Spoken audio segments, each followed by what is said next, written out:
सरस्वती नमस्तुभ्यं वरदे कामरूपिणी विद्यारंभं करिष्यामि सिद्धिर्भवतु मे सदा सिद्धिर्भवतु मे सदा शुद्धिर्भवतु मे सदा। जय बोलो पंचपरमेष्ठी भगवान की, अहिंसामय विश्व धर्म की, सिद्धांत शास्त्र की, चारित्र चक्रवर्ती 20वीं सदी के प्रथमाचार्य शांति सागर जी महाराज की, 3 कम 9 को शांत मूर्ति संत शिरोमणि आचार्य गुरुवर विद्यासागर जी महाराज की, शांत मूर्ति वत्सल रत्नाकर आचार्य गुरुवर सन्मति सागर जी महाराज की, 3 कम 9 करोड़ महामणि राजों की आज के आनंद की।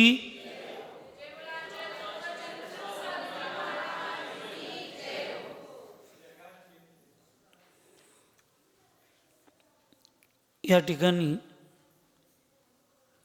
परमपूज्य निर्दोष सागरजी महाराज आणि निर्लोभ सागरजी महाराज या दोघांनी जे आराध्य सूत्र या ग्रंथाचं संकलन आणि प्रकाशन केलं त्याची चर्चा आपली चालली होती। आणि त्या चर्चेमध्ये पूर्व चर्चेमध्ये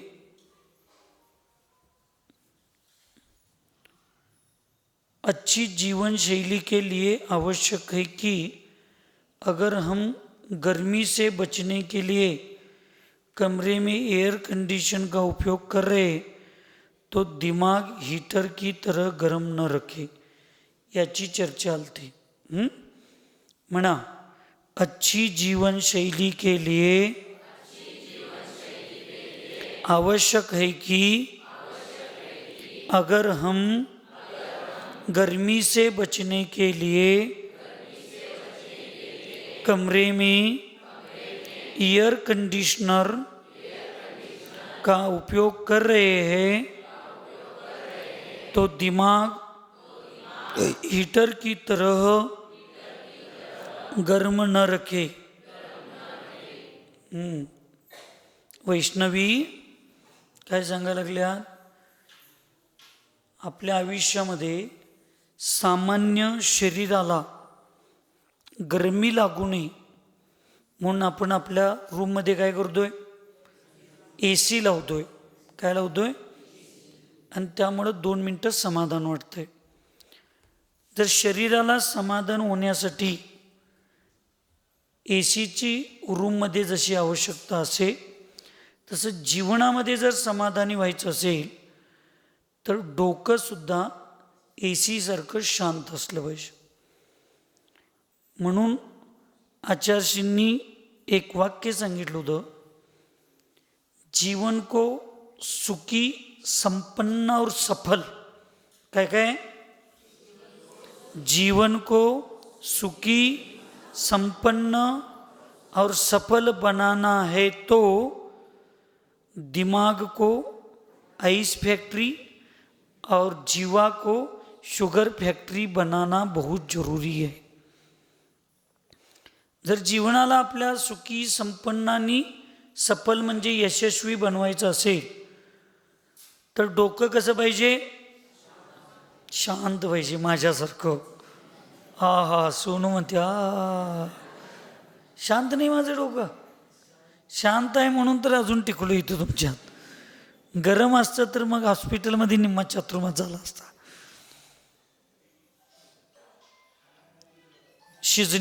सीझनमध्ये जसं उन्हाळ्यामध्ये थंड कपडे पाहिजेत, थंडीमध्ये गरम कपडे पाहिजेत, पावसाळ्यामध्ये रेनकोटसारखे कपडे पाहिजेत, पाणी न मुरवून घेणारे, तसं माझं पण काम सिजनेबल असतंय। समोर व्यक्ती कसा येतो तसं साधूंना त्या पद्धतीनं बोलावं वागावं लागतंय। काही वेळेला लातों के भूत बातों से नहीं मानते, मग काय करायचं? पण समोरच्यांच्या बाबतीत कुठली मनात ईर्ष्याभाव नसते, त्याच्या कल्याणाची भावना असते.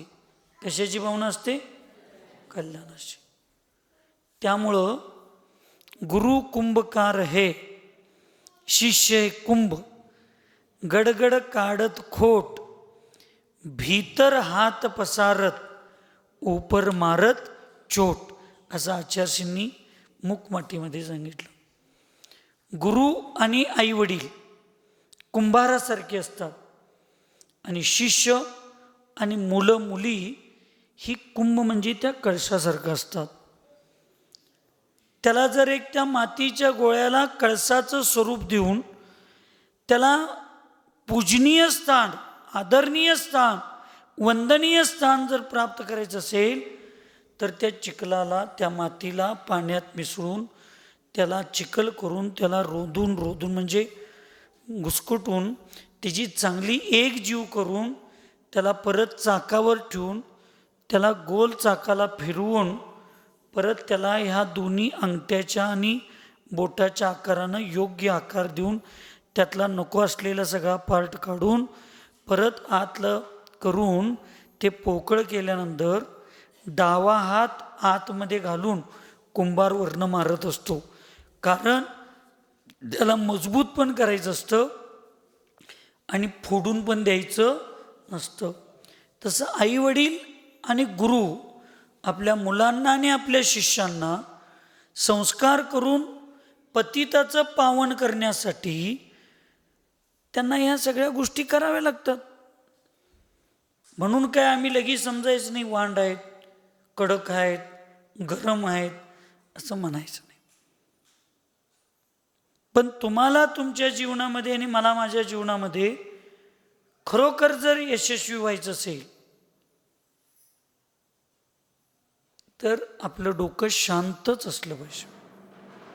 आपल्याला त्या ठिकाणी जीभ गोडच ठेवली पाहिजे.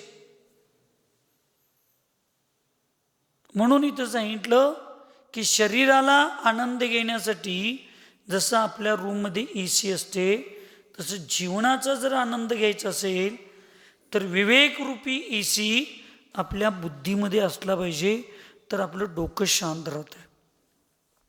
आणि प्रत्येकाशी बोलताना आपण विनयपूर्वक, नम्रतेपूर्वक, हित मित प्रिय असं बोललं पाहिजे. तरच आपल्याला ह्या सगळ्या गोष्टी जीवनाचा आनंद घेता येईल. आत्मा की हानि शारीरिक रोग से नहीं, विकारी भावों से होती है. आत्म्याला दुःख, आत्म्याचा विनाश म्हणजे दुर्गती ही शरीराच्या रोगानं होत नाही, मनाच्या रोगानं होते.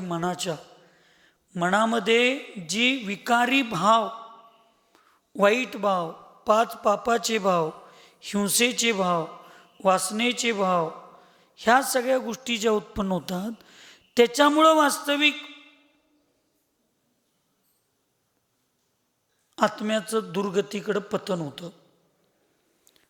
सनतकुमार चक्रवर्ती होते आणि त्यांना कुष्ठरोग झालेला होता. दीक्षा घेतल्यानंतर अंगातून असं सगळं रक्त, पू, दुर्गंध भरतदादा वाहत होतं. ते साधना करत जंगलात बसले होते आणि एक एवढा चांगला वैद्य, प्रसिद्ध वैद्य तिथून लांबून चालला होता. पण त्या शरीराचा दुर्गंध त्याला आल्यानंतर तो त्या दिशेनं आला आणि तो महाराजांचं शरीर बघून म्हटला, ह्या तुमच्या शरीराचा रोग ऐकायला लागला देशमानी का की ह्या तुमच्या शरीराचा रोग दूर करण्याची माझ्याकडं ताकद आहे, माझ्याकडं औषध आहे, माझ्याकडे त्याचा उपचार आहे आणि तुमच्यावर ते उपचार करूया. सनतकुमार महामुनिराज त्या वैद्याकडे बघून हसले आणि त्या वैद्याला म्हटले, ह्या रोगाची काही मला फार मोठी काळजी नाही, ह्या रोगामुळं मला फार काही त्रास होईना, ह्याला सोडून एक माझ्याकडं गुप्त रोग आहे, त्याचा मला फार त्रास व्हायला लागलाय. तो दिसत नाही, पण इतका त्रास देतो की ते सहन करण्याच्या पलीकडे त्याच्या वेदना व्हायला लागलेत. तो वैद्य म्हणला, गुरु महाराज बोला तुम्ही, कुठला रोग आहे? ऐकायलाच काय प्रकाश? हां, उगाच इकडं तिकडं काय तर करत बसतोस. ह्याला बसव, त्याला बसव, ह्याचं स्टेटस ठेव, त्याचं स्टेटस ठेव. हां, आपल्या ताकद किती आहे आपल्या धर्मात? आपल्या भगवंतांच्या ताकद किती आहे? जेवढं भगवंतांना आणि गुरूंच्या विचारांना कॅमेरामध्ये कैदी ठेवतोस, तेवढं बुद्धीमध्ये कैदी ठेवलास की पुढल्या वर्षी काय बसवायची वेळच येणार नाही तुझ्यावर. काय नाही, हे सगळं अंधश्रद्धा आहे, ते मिथ्यात्व आहे, हे अज्ञान आहे, ही आपल्या मनाची समजूत आहे. त्यावेळी त्या वैद्यानं म्हटलं की असा कुठलाच रोग नाही ज्याचं माझ्याकडे औषध नाही. तुम्ही नुसता त्या रोगाचं नाव सांगा, बघा मी तुम्हाला त्याचं औषध देतो. महाराजजी म्हटले, अक्षय मला भवरोग झालाय. कुठला रोग? भवरोग, संसार परिभ्रमणाचा मला रोग झालाय आणि त्याचं औषध मी शोधण्यासाठी ह्या जंगलात आलोय. बाबा तुझ्याकडे मिळालं तर बरं होईल. त्यावेळी तो जगप्रसिद्ध वैद्य त्या महाराजांच्यापाशी हात जोडला, खाली बसला, नम्रतेनं म्हणला की महाराज गुरुदेव, सगळ्या औषधाचा उपचार माझ्याकडे आहेत, पण ह्या औषधाचा उपचार, ह्या रोगाचा उपचार, औषध हे फक्त दिगंबर मुनी महाराजांच्या साधनेकडेच आहे, दुसऱ्याकडे असू शकत नाही. तुम्ही करायला लागलाय हेच औषध आहे त्याचं. आणि जगातला दुसरा कुठलाही वस्त्रधारी वैद्य हे औषध तुम्हाला देऊ शकत, त्याच्यात ती योग्यता नाही. म्हणून जे आत्म्याचं जर कल्याण करायचं असेल, आत्म्याला सुख शांती समाधान द्यायचं असेल, तर या शरीराकडे जेवढं आमचं लक्ष आहे मुलींनो, ह्या शरीराच्या सौंदर्यामुळे जेवढं आपण विचार करून इकडं तिकडं आपले रस्ता भटका लागलेत, तेवढंच जर आपल्या विकार भावांच्याकडे आपण लक्ष दिलो. तुम्हाला मी सांगतोय म्हणजे मी फार चांगलं आहे असं नाही, माझ्यात पण विकार भाव पंचेंद्रियांच्या बाकीचे कधी तर सूर्य हे काय आकाशात चमकल्यासारखे येतात, पंचमकाल आहे, पण त्याला आम्ही ताब्यात ठेवलं पाहिजे. ते विकार भाव जेवढे जातील, समाधी घेतलेल्या साधूला त्या पिरूचा वास आला आणि पिरू आवडत होते त्यांना, आणि ते बघून नुसता वास आल्यावर ते पिरू चढवल्यानंतर कळलं काय? म्हणताना मी इथं आतापासून कोणाला वाढायचं नाही म्हणलो. शास्त्रात वाचलोय ते माझ्या घरात व्हायला नको. एक एक गोष्टी व्हायला लागल्यात, त्या नवीन नको काय. तर त्या पिरू एका महिलेनं, अतिउत्साही महिलेनं त्या साधूंच्या पुढे पिरू ठेवला पिकलेला. नमोस्तू करायला तुम्ही बदाम तांदूळ ठेवताय असं, आणि त्या पिरूचा सुगंध एवढा चांगला होता, तिथं त्या महाराजांच्यापर्यंत गेला. काल पण तो पिरू होता असं कळलं मला परवा दिवशी. मी म्हटलं एका पिरूने तिथं घात केलं, दुसरा पिरू इथं, खरं आहे की नाही? आहे ना? म्हणजे देशमाने का की एकटीला तर मी खरं बोलतो एवढं वाटतंय, तुम्हाला वाटतंय मी चेष्टा करतोय, पण काकी नाही. म्हणजे मी उगाच काय बोलत नाही, प्रूफ असल्याशिवाय बोलत नसलं तरी प्रूफ तयारच होतंय माझ्या पुढं. आणि त्या महाराजांच्या मनात भाव उत्पन्न झाले की एवढे एक पिरू खाऊन समाधी घेतलो असतो तर, आणि तेवढ्यात त्यांना आयुकर्माचा बंध झाला आणि त्याच पेरूमध्ये आळीहून किडाहून त्या महाराजांना जन्म घ्यावा लागला.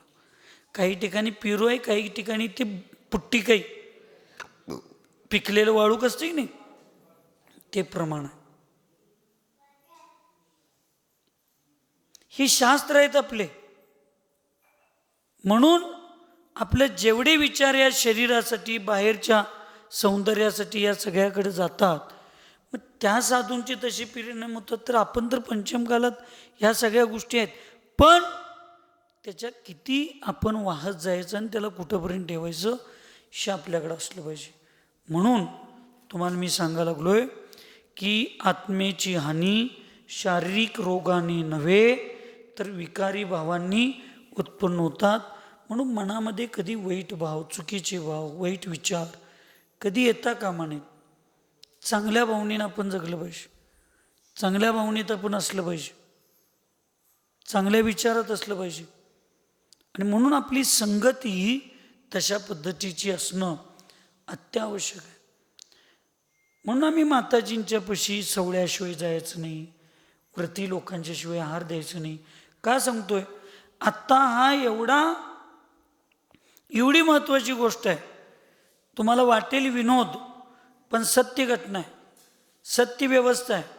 ही दीक्षा घेणारे जीव आणि समाधी घेणारे जीव ही दोन लोक असतात ना, दीक्षा होऊपर्यंत आणि त्यांची समाधी होऊपर्यंत त्या बाळंतीण बाईला जेवढं सांभाळायला लागतंय तेवढे ह्या लोकांची काळजी घ्यायला लागते. कारण हे आता फार सेकंदाचा विषय असतोय, समयाचा विषय असतोय. कधी कुठली दुर्घटना, कधी कुठले विचार, कधी परिणामांची स्खलिनता होईल याची गॅरंटी नाही.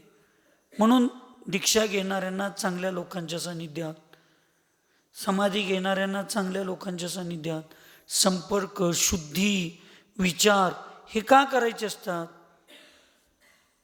राहुलबाईंना वाटत असेल आता मी दीक्षा घ्यायला लागलोय, मी 19-20 वर्ष ब्रह्मचारी म्हणून राहिलोय, आणि का महाराज बारक्या मुलागत सारखं त्या गावातलं कार्यक्रम झालं काय, पुढं गेला काय, गाडी व्यवस्थित आहे का, काय एवढं महाराज काळजी करतात आमचं, आम्ही काय आता बारकी मुलं आहे काय?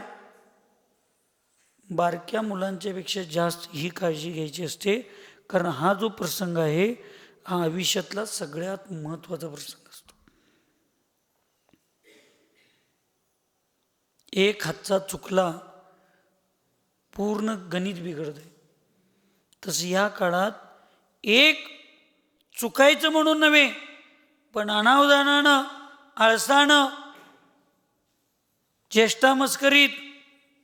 आमच्या हर्षूला सवय आहे, सुपार्शला, गाडी हाणता हाणता मोबाईल बघायचं सगळं. एका हातानं गाडी आणि एका हातानं मोबाईल चालू, आणि तो सारथी यांच्या गाडीचा. मग काळजी करायलाच पाहिजे आम्हाला. पण हर्षूच्या लक्षात यायला पाहिजे माझ्या गाडीत दीक्षा घेणारा भावी भगवान माझ्या गाडीत बसलेत. जी व्यक्ती सगळ्या व्यवस्थेचा त्याग करून साधू बनायला चाललेत. सौरभ कुठे गेला? सगळ्या व्यवस्थेचा त्याग करून साधू बनायला गेलेत. अशा साधू बनणाऱ्या जीवाला शेवटचे 4-8 दिवस मला घेऊन फिरायला मिळाले, माझं किती पुण्य आहे. आणि तेवढे 4-8 दिवस मी मोबाईल आणि मोबाईलवालीचा त्याग करू शकत नाही का?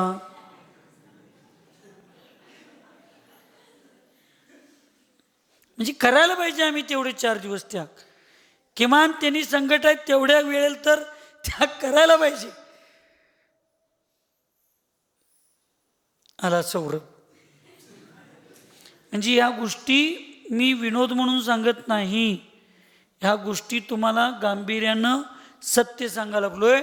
कारण तुमची 1 मिनिटाची चूक, तुमचा 1 मिनिटाचा आळस एखाद्या जीवाच्या व्यवस्थेला, आनंदाला थांबवू शकतो, कल्याणाला थांबवू शकतो. म्हणून सगळ्या गोष्टी आपण आयुष्यामध्ये फार काळजीपूर्वक जीवन जगत असताना करायला पाहिजे. यदि आत्मकल्याण करना है तो बुरी आदत और भीड़ से मुक्त होना होगा. जर आपल्या आत्मकल्याण करून घ्यायचं असेल आत्म्याचं, तर गर्दीपासून लांब झालं पाहिजे आणि चुकीच्या सवयींचा त्याग केला पाहिजे. तरच आपलं आत्मकल्याण त्या ठिकाणी होत असतं आणि हीच गोष्ट तुम्ही आम्ही सगळ्यांनी समजावून घेऊन जगलं पाहिजे, तरच आपल्या आत्म्याचं कल्याण होणार आहे. त्यामुळं लोकेशना आणि वित्तेषणा, एक तर वित्तेषणाचा अनुभव आला आहे. वित्तेषणाच्या आहारी गेल्यावर माणूस आपल्या कर्तव्याला किती लांब जातो आणि आपल्या देवशास्त्र गुरूंच्यावर किती मायाचारी करतो. आता लोकेशना म्हणजे प्रभावना करतो म्हणणाऱ्याकडं होत नाही. जो स्वतः आत्म्याशी प्रभावित असतो त्याची प्रभावना नको म्हटलं तरी कोण रोखू शकत नाहीत. हा नियम आहे, लक्षात ठेवा. बिन मांगे मोती मिले, मांगे मिले न भीक, ही म्हण आहे की नाही. तसं करतो म्हणले की जेवढी प्रभावना होत नाही तेवढं आपलं कर्तव्य समजून आपण शांत राहून आपल्या आत्म्याशी आपण प्रभावित होऊन जी क्रिया आणि जे आपल्या धर्माशी प्रभावित होऊन आपण भक्ती करतो त्याच्यामध्ये आपोआप धर्माची प्रभावना होत असते. या गोष्टी आपल्याला लक्षात ठेवून आपण अत्यंत चांगल्या पद्धतीनं राहिलं पाहिजे. तुम्ही सगळीजण तसं राशीला आणि आपण सगळीजण मिळून आपल्या जीवनाला सार्थक बनवू, एवढंच मंगलमय भावना व्यक्त करून सुखी रहे सब जीव जगत में, कोई कभी न घबरावे, वैर पाप अभिमान छोड़ जग, नित्य नहीं मंगल गावे. ओम नमः सबको क्षमा सबसे क्षमा.